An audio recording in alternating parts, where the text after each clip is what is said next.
Tokolasy tompoko vavy ankafaliana ny tsidiana ny tokantranonao volana Jona isika iray volany teny malagasy fa ihany koa ao anatin'ity volana ity no anamariantsika ny fetim-pirenena malagasy ka mifandraika amin'izay indrindra ny vahintsika androany dia tsy iza fa Vonjiniaina Rakotoarinelina izay ben'ny tanàna ny commune Anosiala. Ny ben'ny tanàna Vonjiniaina Rakotoarinelina dia isa lehibe taty amin'ny district Anambohidratrimo aty amin'ny commune Anosiala, zany hoe taty no nandaniny ny fahazazana ny aina tao anatin'ny fambolena sy ny fiompiana ary ihany koa tena hoe lehibe taty amin'ny tontolo ambanivolo. Izay indrindra na tonga azy hoe manakaiky kokoa ny vahoaka ka nametraka niaraka tamin'ireo mpiara-nantoka moa zany dia ny fanjakana foibe amin'ny alala ministera ny fahasalamana ary ihany koa ireo mpiara-nantoka avy any ivelan'ny nosy dia ny ONG MDF izany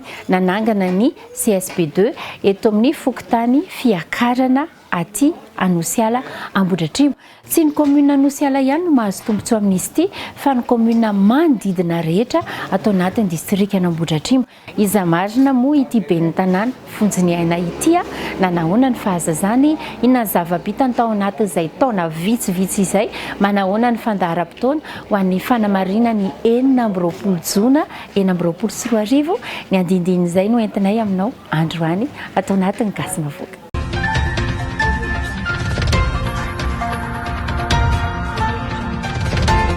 Izy no Vonjiniaina Rakotoarinelina ben'ny tanàna Anosiala. Taty Anosiala no nandaniany ny fahazazany ka dia fantany tsara ny filan'ny mponina aty amin'ny tontolo ambanivohitra. Isan'izany ny fahasalamana ka nahatonga azy ireo mpiara-miasa aminy nanangana ity centre de santé de base na CSB eto fiakarana Anosiala ity. Fahazazana ve izay moa zany raha ny ray aman-dreny dia tena zanatany original Anosiala izay ary tena teto amin'ny toerana teto no nahalehibe anay dia araka izany dia tsy soviana aminay izao toerana izao fa fantatray daholo ny marary sy ny tsy ampy aminazy dia izay no mahatonga anay miezaka tsikelikely mahafantatra hoe inavy ny filan'ny olona tena lehibe teto ny tena ary tena ny aina taty ambanivohitra mihitsy. Fanambigo avana izany hoe manangana tohim-pahasalamana izany ety amin'ny tontolo ambanivohitra. Ho fampandrosoana ny fahasalamam-bahoaka dia natao ity foto-drafitrasa vaovao ity mba hanakaiky vahoaka ary mba hahazahoana fitsaboana ara-pahasalamana ho an'ny mponina aty an-toerana. Inona mahatonga ny ben'ny tanàna manakaiky vahoaka? Izay moa zany ny asa izay no fanamby napetraka tamin'izany fotoana izany satria raha ilatsaka ho faninana ho ben'ny tanàna ny tena hitondran'ny tanàna tsy tanapolo no entina eto na hoe hipetraka fotsiny nahazo eza dia hipetraka fa anao ny asa ho an'ny vahoaka, anao ny asa mba ho fitsinjovana ny vahoaka arak'izay vita dia tanteraka izany ankehitriny izay no mahatonga anay anao an'izao foto-drafitrasa izao. Efatry ny ela no nanam-paniriana hanana toeram-pitsaboana na centre de santé de base ny mponina aty amin'ny faritra Atsinana ny commune Anosiala. Nandritra ny taona maro mantsy dia voatery nandeha lavitra ny mponina vao mahita hopitaly rehefa tojo tsy fahasalamana. Sakana lehibe izany ho an'ireo mponina marefo, indrindra ny vehivavy be vohoaka sy ny renim-pianakaviana ary ny ankizy mila fitsaboana maika. Raha ny fifaliana amin'ny mponina fiakarana sy ny manodidina dia tena tsapanay tokoa hoe misy mijery ny vahoaka satria zava-dehibe ho an'ny vahoaka zany ny fahasalamana. Rehefa misy ny hoe tsy fahasalamana dia tsy mahavita na inona na inona fa amin'ny mampanompon'Andriamanitra koa moa dia hita hoe fitahian'Andriamanitra ny fahasalamana araka ny ten'Andriamanitra mihitsy hoe ho tahina ny ara-panahy dia ho tahina koa ny zavatra rehetra dia fifaliana ho anay tompoko. Mbola tsisy tohim-pahasalamana ity dia makaizinareo mandeha rehefa hoe marary? Ny tena raha ny zava-misy dia sarotra satria na Ivato Ambohidratrimo na ireo moa zany hita hoe misy toeram-pitsaboana mba azo ianterana kely nefa ny transport ahafahana miatrika an'izany somary sarotsarotra. Fa ankehitriny efa mivaza ny zavatra rehetra izany noho ny fahasoavan'Andriamanitra ny amin'izao toeram-pitsaboana izao. ankehitriny dia faly ny mponina noho ny fahazahoana izao tobim-pahasalamana izao ary vinavinaina ho 5,000 hatramin'ny 2,000 no vahoaka azo tombontsoa amin'izany. Manodidinidina ny 5,000 ka hatramin'ny 2,000 eo no azo sitraka amin'ity CSB teo vaovao. Araka ny fanontaniana izay natao moa zany tamin'ireo mponina dia hoe ilaina tokoa ilay fotodrafitrasa indrindra fa ny CSB dia ohatr'izao ny tena koa mponina tety dia nahafantatra ny marary ny olona dia izay no nahatonga ny hoe ao anatin'ny programa NASA voalohany indrindra dia ny fametrahana ny tobim-pahasalamana satria raha ohatra moa ka miasa ianao ka tsy salama dia zava-poana izany fa mila fahasalamana ny nandrodoko-piainan'ny olona. Nosafidiana manokana ny fokontany fiakarana atao anatin'ny commune Anosiala nametrahana ity centre de santé de base vaovao ity noho izy afovoany toerana. Safidy voalohany aloha zany dia eto axe ampovoany zany izy satria misy fokontany maromaro manodidina eto dia Avarabohatra, Ambopanasina dia Andrakaja, Soamanandray. Dia eto zany ny centran'izany toerana izany moa afaka misitraka ihany koa ny commune maromaro toy ny Ambatolampy tsy mahafotsy Merimandroso Mahintsy dia Ambohimanjaka manakaiky an'ity toerana ity daholo zany.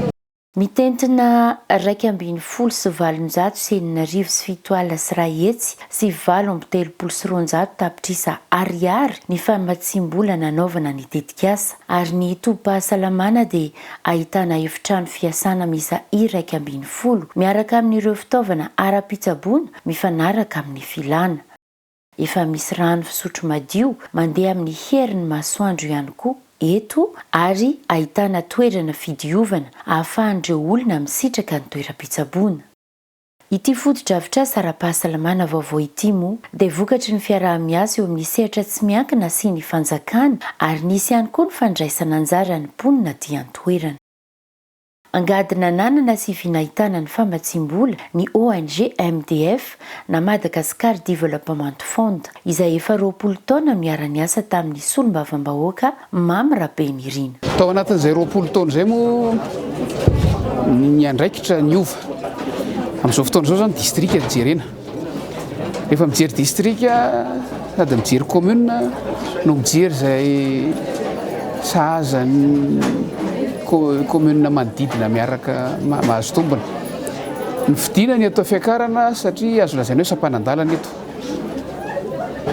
Faritra atsinanana ny ivon'ny commune Anosiala ny fokontany fiakarana kanefa lalana mahasampanandalana azy dia andalovan'ny avy any amin'ny tapany atsinanan'ny commune Mahitsy koa fokontany Tanety Est sy ny tanàna Bemasoandro rehetra iny lalovan'ny avy any amin'ny commune Ambohimanjaka ihany koa ny potitra ndringitra rehetra iny rehefa hiakatra amonjy arabe fa tsy lavitra ary tena akaiky ny seranam-piaramanidiny Vato izay misy ny fokontany Soavin'ny Arivo ao amin'ny commune Ambatolampy tsy mahafotsy.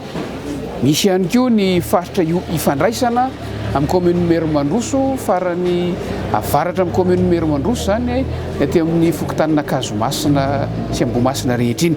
Izay no azo lazaina hoe antony safidianana azy zany hoe eo ny abe velaran-tany eto Anosiala izay tena malalaka ary nisy mponina efa tena betsaka fa eo ihany koa ny fijerena ireo commune hafa manodidina rehetra.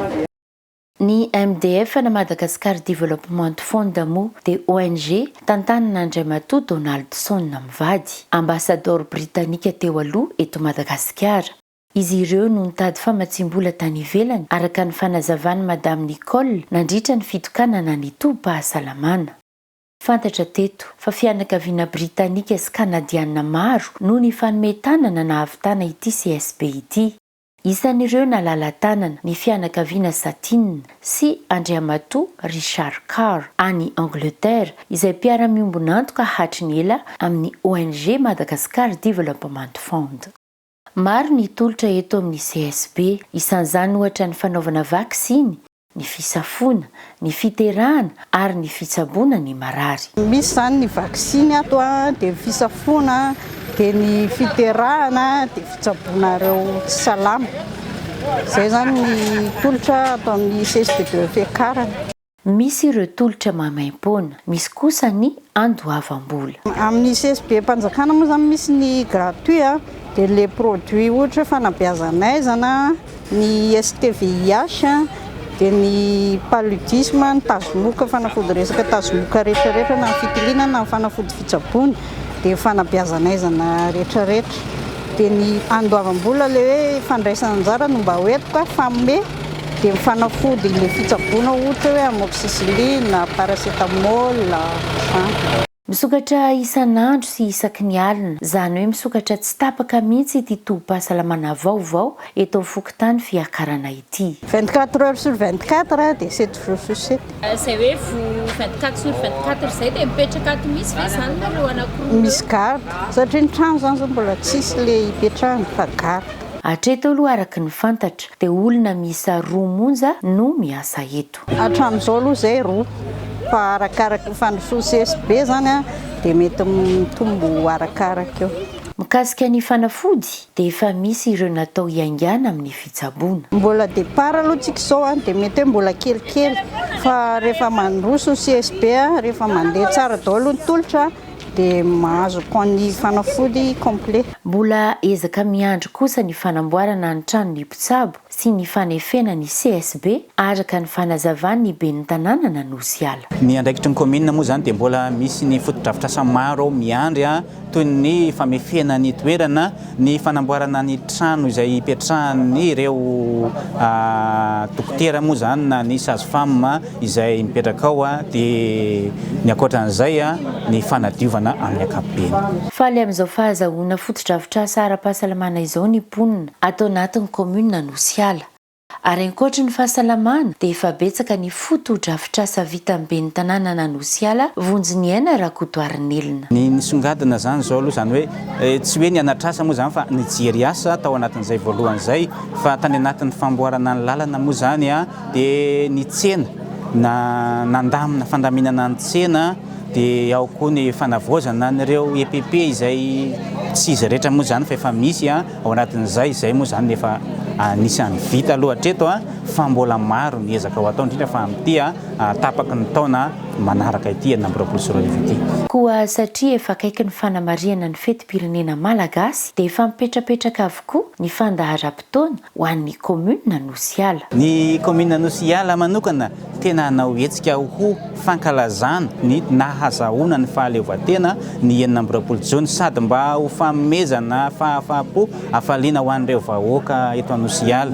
Maro ny hetsika ho karakarainay amin'izany izay manomboka amin'ny 24 ny volana Jona izay dia efa hanao ny podium satarina amin'ny fizarana solombody akoho ho an'ireo ray aman-dreny mihoatra ny 80 taona eto anivon'ny commune Anosiala izany, miisa eo amin'ny 530 eo izy ireo ho fizarana ny carte verte ihany koa satria misy izay nampanantenana moa tombontsoa mba ho an'ireo ray aman-dreny satria matetika ny ray aman-dreny rehefa lehibe dia adin'ny fiarahamonina dia mila tohanana izy ireny mila ampiana mba any anatin'ny fitaterana ohatra anatin'ny birao-mpanjakana dia any anatin'ny fiarahamonina ihany koa dia mba manana carte verte mba ho fanajana anazy ireo. 20 volana Jona izahay dia anatanteraka fizarana kopia fahobe ho an'ireo zaza izay tsy nanana kopia teto amin'ny anivon'ny commune maromaro ihany izy ireo mety manodidina ny 700 eo aloha mivitanay dia sady isaorako manokana ny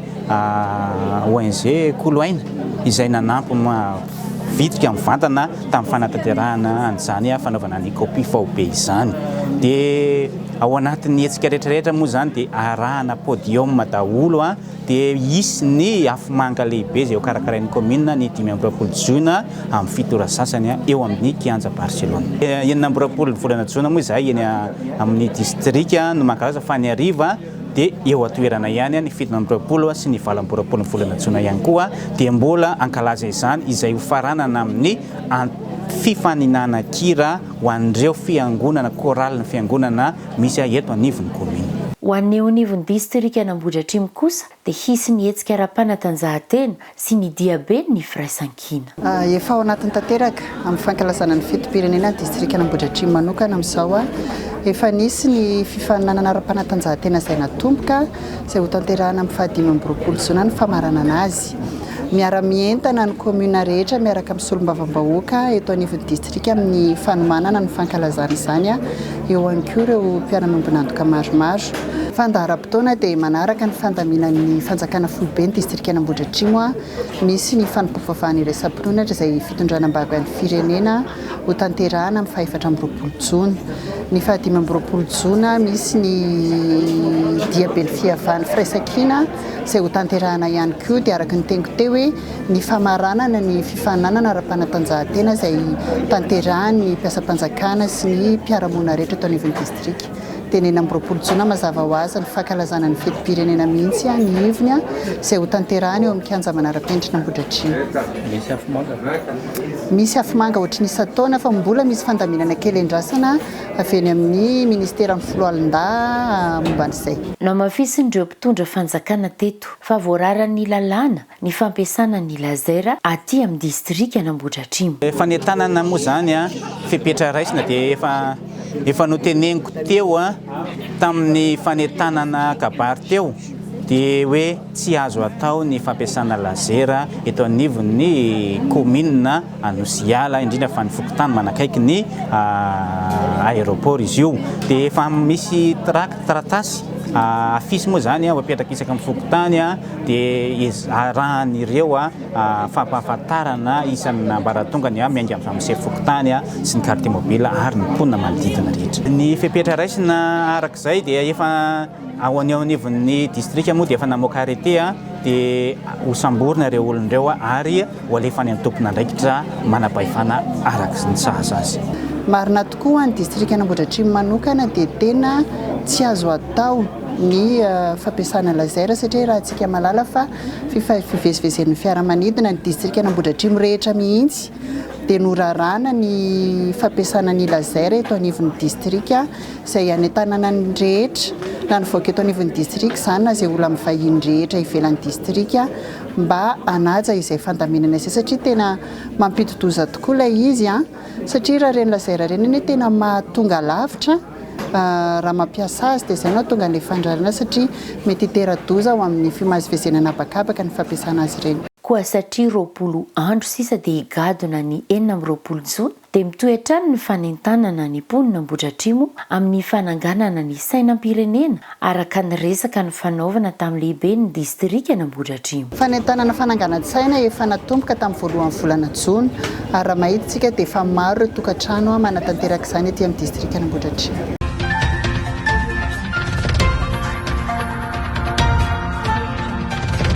Teny kely mba hopetrako ny vahoaka ny Anosiala sy ny vahoaka ny Madagasikara na izay mihaino rehetra natao moa zao fotodrafitrasa izao mba hositrahany be sy ny maro izay milany izany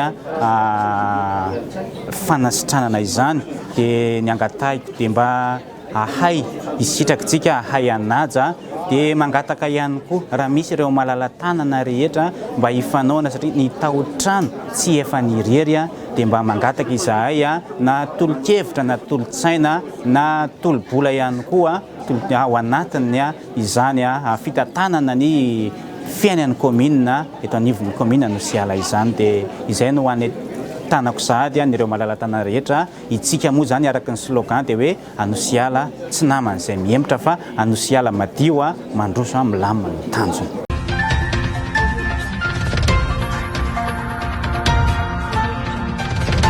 Tapitra ny fandaharantsika ankasitrana ianao tany tokantrano na tany amin'ny toeram-piasana izay nanaraka ity fandaharana gasy mafoaka ity.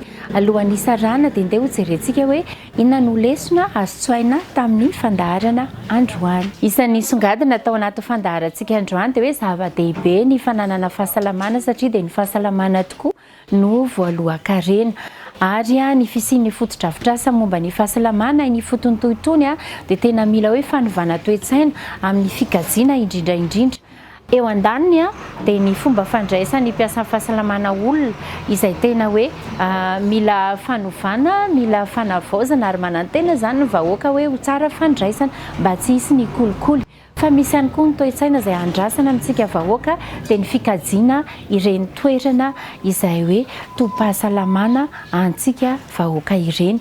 dia mahaiza manana izay no hevitra nozaraina tao anaty fandaharana androany ninona fotodrafitrasa na fanjakana io a na antsimiankina io a na anao manokana io a dia izay toetsaina izay mihitsy ny tena tsara hoe ananana rehefa misy ny fotodrafitrasa dia mila mahay mikajy izay sika rehetra. Mankasitraka anao nanaraka fandaharana androany manome fotoananao indray ny ekipa gasy mafoaka amin'ny herin'ny noto izao mametraka ny veloma finaritra tompoko lahy sy tompoko vavy.